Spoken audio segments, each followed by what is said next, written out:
antara tanda-tanda kekuasaan Allah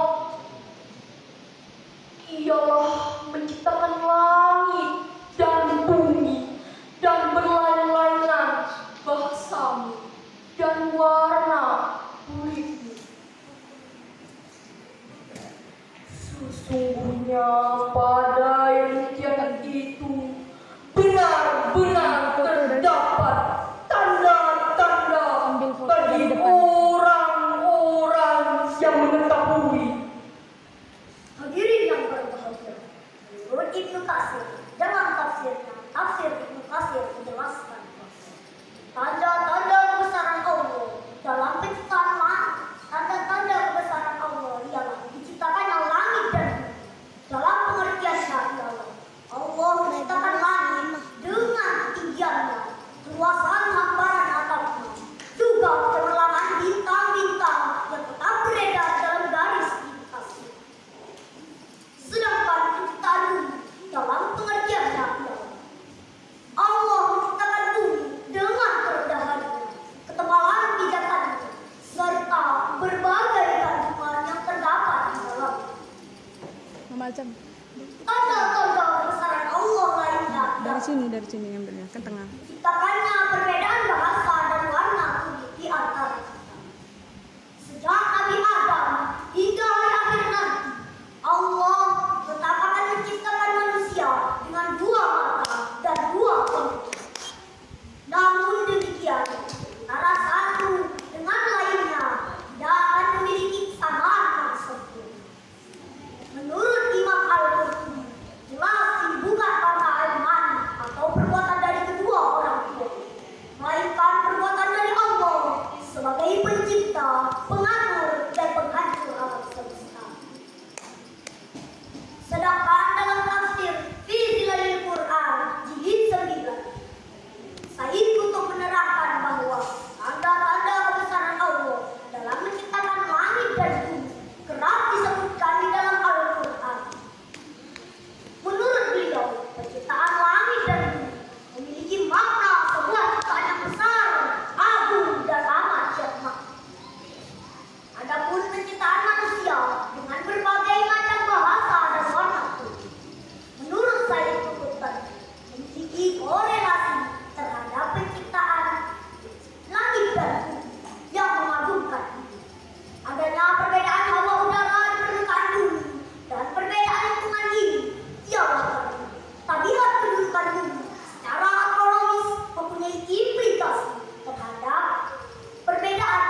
Wahai manusia, sungguh kami telah menciptakan kamu dari seorang laki-laki dan seorang perempuan, dan menjadikan kamu berbangsa-bangsa dan bersuku-suku agar kamu saling kenal-mengenal.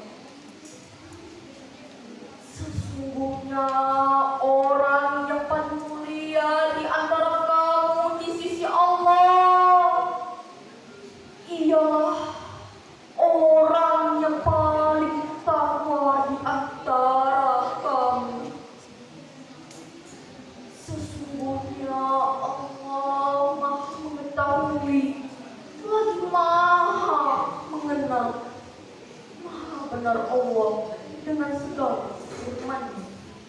Hadirin yang berbahagia, dalam tafsir As-Sam karya Syekh Abdurrahman bin Nasir As-Sam, pakar tafsir abad 14 Hijriah, terkenal menjelaskan bahwa Allah Subhanahu wa taala menciptakan manusia dari dua jenis, laki-laki dan perempuan, yang jika ditelusuri maka akan berujung kembali kepada Nabi Adam dan Siti Hawa. Kemudian Allah menyebarkan dari keduanya laki-laki dan perempuan yang lebih banyak